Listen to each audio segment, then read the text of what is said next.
La nuit tombe paisiblement. Un serpent trouve son chemin dans une menuiserie.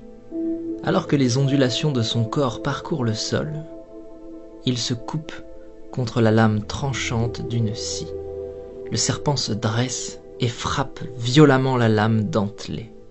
Un acte déraisonné et sans conséquence pour la scie, mais qui blesse gravement le serpent à la mâchoire. Aveuglé par sa rage et convaincu d'être face à un ennemi dangereux, le serpent entoure la scie de tout son long pour en venir à bout et la faire suffoquer.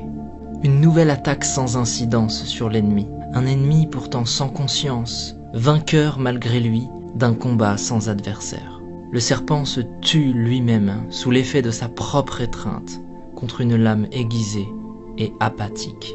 Ignorant, le serpent est mort dans un combat contre lui-même, tué par sa propre colère. Le message est fort ici. Souvent, lorsque nous réagissons sous l'effet de la colère, nous pensons que les autres nous ont blessés, qu'ils ont agi sciemment, et nous réagissons au quart de tour alors que ce n'est pas nécessaire. Nous cultivons de la rancœur et du ressentiment. Parfois même, nous espérons la souffrance d'une autre personne. Mais en faisant cela, nous ne faisons que nous couper avec la lame de notre propre rage. Et cette énergie malsaine que nous déversons autour de nous n'atteint personne d'autre que nous-mêmes.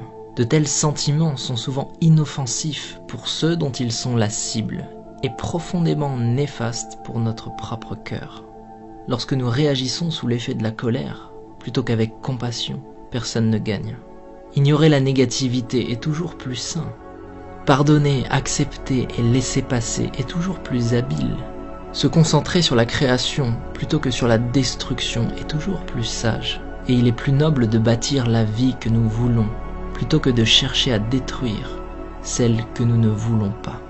Si quelqu'un se comporte mal avec nous, plutôt que de réagir avec agressivité et violence, peut-être devrions-nous comprendre ce qui est en train de traverser cette personne et faire preuve d'écoute et de compassion.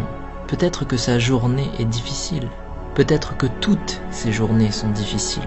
Lorsque nous regardons les choses avec une nouvelle perception, il est plus facile d'avancer, de laisser toutes les énergies négatives derrière nous, d'abandonner ce qui n'est pas constructif pour notre futur et de simplement laisser passer. Nous devrions avancer avant que la colère nous consume et nous détruise comme le serpent.